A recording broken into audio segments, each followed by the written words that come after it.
암호화폐 시장의 두 메이저 코인이 어마어마한 파트너십도 기대해 볼 수 있고. 네, 여러분 반갑습니다. 비트캐쳐입니다. 비트코인과 알트 시장은 최근 엄청난 과열로 인해 약간의 되돌림을 주면서 열기를 식혀주고 있는 가운데 전 바이낸스의 CEO이자 암호화폐 시장의 왕이었던 창펑자오가 메가톤급 발언을 해줬습니다. 중국이 비트코인을 준비금으로 채택하는 것은 불가피하다라고 발언하면서 중국의 비트코인 준비금 채택 가능성에 대한 발언을 해줬는데, 불과 한 달 전에도 어떤 소식이 있었습니까? 홍콩 증선위에 정식 라이센스를 받은 해시키 거래소의 CEO 또한 트럼프의 친가상자산 정책에 중국 또한 가상자산 시장 재개 가능성이 높아졌다. 이렇게 공신력 있는 인물들이 다 같이 입을 모아서 중국의 암호화폐 시장 기완과 비트코인 준비금 채택을 언급하는 것은 저는 분명히 이유가 있다라고 생각됩니다. 그리고 최근 또 의심스러운 움직임 뭡니까? 러시아 같은 경우도 재무장관의 전략적 비트코인 비축을 제안했고, 최근 공식 석상에서 푸틴 또한 누가 비트코인 금지할 수 있냐? 아무도 없다. 노바디라고 얘기하면서 비트코인을 굉장히 옹호하는 듯한 발언을 해줬고, 러시아는 채굴도 완전 개방하고 비트코인에도 굉장히 우호적인 움직임을 가져가고 있습니다. 근데 중국과 러시아뿐만이 아니라 이란 또한 금지 대신 규제 프레임워크로 비트코인 및 암호화폐를 수용할 것이라고 얘기를 해주고 있다. 러시아에 이어서 중국 그리고 이란까지, 그리고 이 세 국가의 공통점, 눈치 빠르신 분들은 바로 눈치채셨을 거라고 생각합니다. 이번에 이란을 포함해서 사우디, 아르헨티나 등 6개국이 신규 브릭스 멤버로 참여했는데, 브릭스의 주축 멤버인 러시아와 중국이 비트코인을 준비금으로 채택하려고 하면서 브릭스 멤버들 또한 차근차근 크립토 시장으로 들어 올려는 움직임을 눈치 빠르신 분들은 캐치하셨을 겁니다. 왜 비트코인을 이렇게 중요하게 언급하느냐? 최근 트럼프가 어떤 발언을 했습니까? 브릭스 국가들이 달러에서 벗어나려고 한다는 생각 끝내라. 만약에 브릭스 국가들이 새로운 브릭스 통화 만들거나 미국 달러를 대체할 통화 만들면 20% 30%도 아니라 100% 관세 때려버리겠다라고 으름장을 놔버렸습니다. 그러니까 이제 브릭스는 새로운 통화를 만드는 거는 상상할 수 없고, 그렇다라고 하면은 어떤 것을 채택해야 되겠습니까? 트럼프도 지지하고 전 세계 시총 7위인 탈중앙화 자산인 비트코인을 수용할 수밖에 없는 상황에 놓여져 있다라는 것입니다. 최근 시주석 같은 경우는 브릭스 국가들이 새로운 금융 시스템 추진해야 된다라고 하면서 국제 금융 구조를 개혁할 시급할 필요성이 있다. 새로운 시스템 촉진하는 데 주도적인 역할을 해야 된다. 뭘로 가겠습니까? 블록체인 기술을 활용하고 그리고 준비금으로 비트코인 채택하려는 이런 빌드업을 하고 있고, 푸틴은 대놓고 브릭스 디지털 화폐 도입 논의한다 하면서 암호화폐 도입을 푸틴은 대놓고 촉구를 하고 있는 상황입니다. 미국만 지금 비트코인을 준비금으로 채택하려고 하는 게 아니라 반미 세력인 브릭스 또한 비트코인을 준비금으로 채택하려는 어마어마한 판이 깔리고 있는 이 본질을 여러분들이 보셔야 된다. 그리고 트럼프의 아들 또한 모든 나라들이 비트코인과 암호화폐를 수용하고 있다라고 발언하면서 새로운 준비금 내러티브가 비트코인으로 급부상하고 있습니다. 그러면서 미국 외 다른 나라들도 암호화폐 시장의 패권을 잡아가려고 하니까 트럼프 차남은 미국 가상자산 수도로 만들 것이다. 자기 아버지랑 같은 이야기를 하고 있다. 그렇다라고 하면은 좋은 건 누굽니까? 전 세계 모든 국가들이 준비금으로 비트코인 채택하고 마치 금처럼 전략적 비축 자산으로 비트코인 너도 나도 살려고 한다. 비트코인 당연히 가격이 상승하게 될 수밖에 없는 것이고, 전 세계 지원과 G2, 현재 이미 미국은 20만 개의 비트코인을 보유 중이고 중국 또한 19만 개의 비트코인을 보유 중입니다. 근데 이들이 서로서로 누가 더 많이 비트코인 비축하냐의 전쟁으로 가면 수요는 앞으로 더욱더 폭발할 수 있다는 거. 지금 여러분들이 뭐 비트코인 95K까지 눌렸다, 몇 프로 빠졌다, 알트코인 조정 나왔다, 이런 거를 논할 때가 아니라 전 세계가 혈안이 돼서 어떤 것을 서로서로 더 많이 차지하려고 하는지 이 본질을 보신다라고 하면 약간의 되돌림 조정은 사실 큰 그림으로 봤을 때 크게 중요한 사안은 아니라는 것을 아셔야 됩니다. 그리고 국가적인 채택 플러스 단독적으로 비트코인을 독식하려는 남자, 우리들의 세일러 형님은 이번에 또 비트코인 고점에서 21,500개를 추가 매집했습니다. 세일러가 비트코인 2만 개 사자마자 약간의 조정 나오니까 세방꿀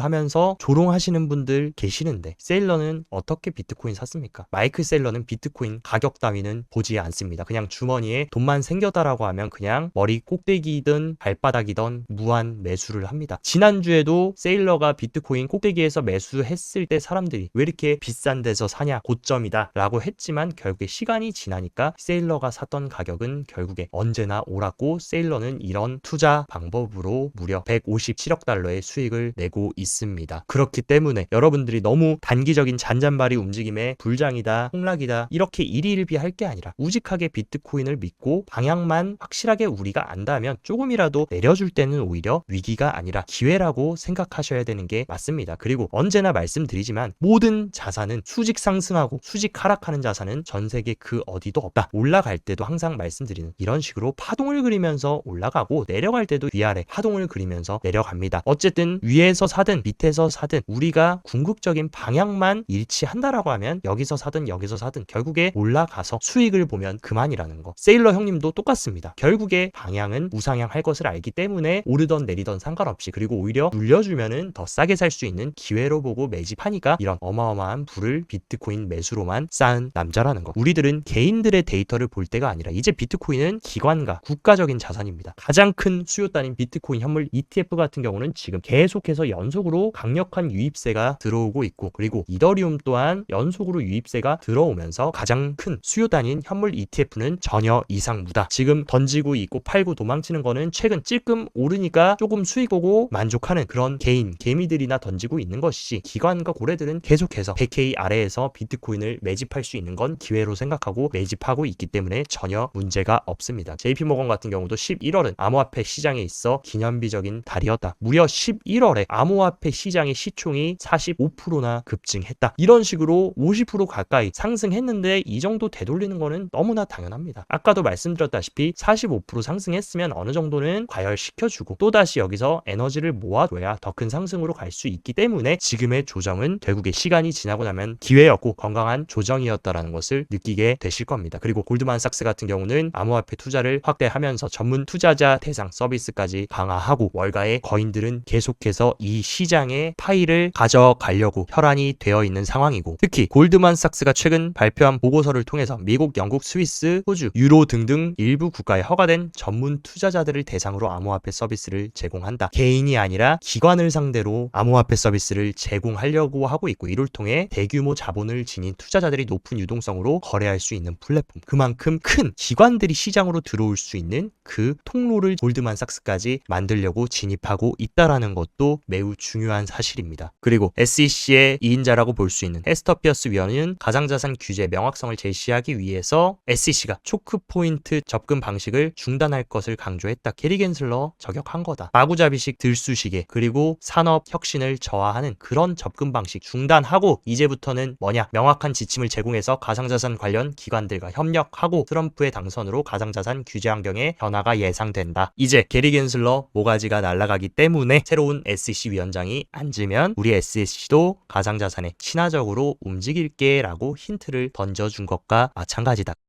리플 CEO 브래드 갈링 하우스 또한 트럼프는 암호화폐는 트럼프를 받아들였다. 두 키워드는 뗄래야 뗄 수 없는 키워드가 됐고 추가적으로 덧붙인 말 암호화폐 업계는 정치 지형 재편 위해서 거액 지출했다. 암호화폐 업계가 트럼프 당선되는데 어마어마한 돈 썼고 이로 인해서 트럼프가 재선에 성공하는 데 큰 기여를 했습니다. 그러면 트럼프는 이제 암호화폐 업계에 무엇을 주겠습니까? 모든 정치는 등가 교환이라는 거. 그리고 갈링하우스는 트럼프와 암호화폐 간의 관계를 언급했고 암호화폐 업계가 엄청난 돈을 지출했다. 그러니까 이런 영향을 통해서 미국 내 규제 체계, 명확한 규제 체계를 통해 크립토 시장이 성장할 수 있다. 그러면서 또 한 번 돈러시를 하려고 2026년에 있는 중간 선거를 위해 대규모 기부를 준비하고 있다. 어쨌든 자본주의의 나라 미국은 돈으로 해결 안 되는 거 없다. 암호화폐 업계가 이번 트럼프에게 어마어마한 자금을 지원했고 후원했기 때문에 트럼프는 분명히 받은 것을 돌려주려고 할 것입니다. 그리고 리플도 또 굉장히 메가톤급 소식이 들렸는데 이번에 에이다의 설립자 찰스 호스킨슨이 공식 석상에 나와서 리플 브래드 갈링 하우스와 기술 및 비즈니스에 대해 논의하면서 이번 리플이 출시하려고 하는 미국발 스테이블 코인 RLUSD가 번창하기를 원한다 하면서 갈링 하우스가 한 논의 일부가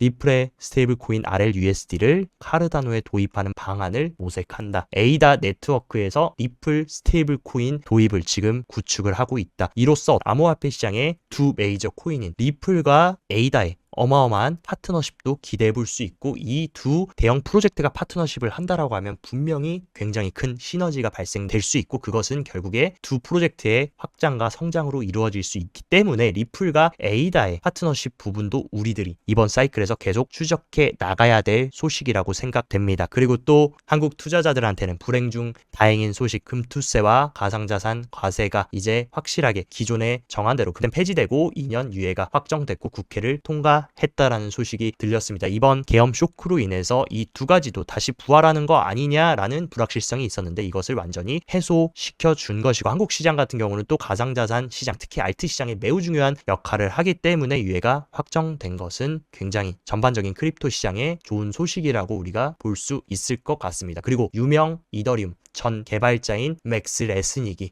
이더리움의 킬러라고 불리는 솔라나로 이적하면서 덧붙인 말, 솔라나가 더 많은 가능성과 잠재력이 있는 레이어 1 같다라고 얘기를 하면서 솔라나로 이동을 했습니다. 여기서 뭐 이더리움이 좋다, 솔라나가 좋다 이런 얘기는 아니지만 확실하게 지금 미국이 밀어주고 있는 레이어 1이자 어마어마한 확장을 가져가고 있는 솔라나의 확장과 성장도 우리가 지속적으로 기대해야 될 부분이라고 생각이 듭니다. 몇 가지 온체인 데이터들도 한번 체크를 해보자면 과거와 다르게 비트코인이 조정이 나왔는데도 오히려 비트코인을 바이더딥하려는 수요들이 늘어나고 있다. 즉 현명한 투자자들이 계속해서 늘어나고 있다는 것입니다. 비트코인 조금만 빠져도 싸게 사야지라고 생각하면서 쌈짓돈을 들고 매수하려는 움직임이 더욱더 가속화되고 있고 이번 95K까지 조정을 주면서 코인베이스 프리미엄도 급격하게 꺾였지만 95K를 찍고 다시금 가격이 회복하면서 코인베이스 프리미엄도 빠르게 회복되면서 기관들이 개미를 턴 이후에 다시금 강력한 매집세 흐름으로 돌아섰다라는 것을 우리가 알 수 있고 어쨌든 장기 홀더의 공급은 계속적으로 줄어들고 있다. 반면 단기 홀더의 공급이 증가하고 있고 또 장기 홀더의 물량을 받아주고 있는 것 ETF 공급과 우리들의 세일러 형님이 계속해서 장기 홀더들이 던지는 거 매수하면서 가고 있다. 그리고 언제나 상승장은 바닥에서 비트코인을 산 장기 홀더들이 물량을 이렇게 매도하면은 신규 투자자들이 매수를 받아주면서 상승장이 시작됩니다. 전형적인 상승장 패턴이라는 것을 여러분들이 아셔야 되고 지금 단기 홀더의 공급 같은 경우는 이런 식으로 확실하게 고개를 들면서 새로운 신규 자본들이 시장에 들어오고 있음을 시사한다. 지난 21년 사이클 고점에 비하면 아직 단기 홀더들은 절반밖에 안 들어왔습니다. 진짜 사이클 탑 고점 우리가 조심해야 되는 구간은 너도 나도 지하철 버스 탔는데 10명 중에 8, 9명이 업비트 틀고 웃으면서 희망회로 돌리고 있을 때 그때가 위험하지 지금은 해봐야 10명 중에 4명, 5명만 업비트 보고 있는 상황이다. 그렇기 때문에 물론 과열되고 있는 시장은 맞지만 사이클 탑으로 가려면 더 많은 개인들이 들어와야 됩니다. 그리고 조금 더 장기적인 과거 사이클과 비교해보면 3개월 미만의 단기 홀더들의 비중이 과거 사이클 탑 구간에 비하면 지금은 절반 수준입니다. 아무리 못해도 적어도 단기 홀더의 비율이 70%는 넘어가야지 어떻게 보면 진짜 광기의 고점 우리가 이제 매도를 고려해야 되는 시점이라고 볼 수 있지만 물론 단기 홀더들이 늘어나면서 과열이 된 것은 맞지만 진정한 사이클 탑이라고 보기에는 아직 멀었다라는 것을 시사합니다. 그리고 단기 홀더들이 증가하면서 비트코인 가격도 덩달아 상승하기 때문에 이것은 뒤집어서 얘기하면 상승장이 진행되고 있음을 시사하고 있다. 그리고 또한 단기 홀더도 늘고 있지만 비트코인 100개 이상 보유 중인 고래들의 지갑 주소 수도 최근 들어서 이런 식으로 급격하게 상승을 하고 있는 상황이다. 물론 바닥에서 산 고래들도 있지만 이제 최근 어떤 움직임 가져가고 있습니까? 미국의 대형 기업들이 너도 나도 비트코인 준비금 채택하려고 하고 있고 국가적 차원에서도 지금 비트코인을 채택하려고 하는 움직임 그런 것들이 100개 이상 지갑들이 피레침을 꽂으면서 상승하고 있는 이유 어마어마한 메가톤급 수요가 기다리고 있다라는 것을 명심하셔야 됩니다. 그리고 비트코인 사이클 익스트림 오실레이터를 체크해보면 이 비트코인 사이클 익스트림 오실레이터는 가장 신뢰도 있는 MVIV, 퓨엘 멀티플과 리저브 리스크, 컨디션 썸 5가지의 사이클 온체인 데이터를 통합해서 시장의 저평가와 고평가를 보여주는 데이터입니다. 언제나 시장의 고평가 구간에서는 사이클 탑 시그널을 찍어줬고 바닥 구간에서는 사이클 로우 시그널을 띄워줬습니다. 이번 사이클은 지금 사이클 로우는 나왔지만 과거 불장 꼭대기처럼 사이클 탑 시그널은 아직 나오지 않은 상황이다. 그 얘기는 상승장 꼭대기까지는 아직 우리가 가야 될 여정이 남아 있다라는 것을 시사합니다. 그러면 단기적으로 한번 차트 한번 체크를 해드리자면 일단 비트코인 같은 경우는 바닥을 찍어주고 95K를 깨고 다시금 97K까지 말아 올리면서 최근 계속해서 지지를 받았던 20일 이동평균선을 추세선을 잘 지지를 해주고 있습니다. 확실하게 일봉 종가로 20일 이동평균선 아래로 마감을 하지만 않는다라고 하면 충분히 이 자리를 지켜줄 수 있을 것이라고 생각하고, 만약에 더 큰 조정이 나와서 내려온다라고 해도 저는 88K에서 90K가 굉장히 강력한 지지대가 될 것으로 생각하고, 여기까지 빼주면 굉장히 좋은, 우리가 분할 매집하기 좋은 매수 자리라고 생각합니다. 그리고 도미넌스 또한 비트코인이 조정받으면서 상승했고 이러면서 알트코인들이 굉장히 큰 폭으로 최근 상승분을 되돌렸는데, 도미넌스도 다시 윗꼬리를 달고 하방 추세로 가면서 이 추세선을 돌파하지만 않고 다시 내려준다라고 하면 알트코인들 사이클 또한 당분간은 지속적으로 유지될 수 있을 거라고 생각합니다. 다만 어쨌든 알트코인 수급이 유지되려면 선결 조건은 비트코인이 확실하게 지금 더 추가 하락하지 않고 이 상승 패러럴 채널 하단부만 훼손하지 않고 잘 버텨주는 것이 일단은 제일 중요하다라고 생각합니다. 토탈 3 차트, 알트코인 시총 차트 같은 경우는 21년 고점을 최근 시도했다. 어쨌든 알트코인 시장 같은 경우도 21년 고점을 시도하면서 굉장히 이때 물려 있었던 물량들을 받아주는 시간이 필요합니다. 마치 비트코인이 역사적 신고점을 갱신하기 전에 물량을 소화해준 움직임과 비슷한 움직임. 어쨌든 지금 지난 21년 고점을 시도해줬고, 결국에 항상 말씀드리는 거, 두드리면 열린다라는 거, 이 물량을 잘 소화해주고, 지금 제가 보고 있는 건 주봉상으로 빨간색 5일 이동평균선 아래로만 주봉 종가 마감을 해주지 않고 잘 지켜준다라고 하면 결국에 알트코인도 다시금 21년 시총을 뛰어넘는 것은 시간 문제가 될 것으로 보고 있습니다. 다만 파이어 차트 흐름상 일단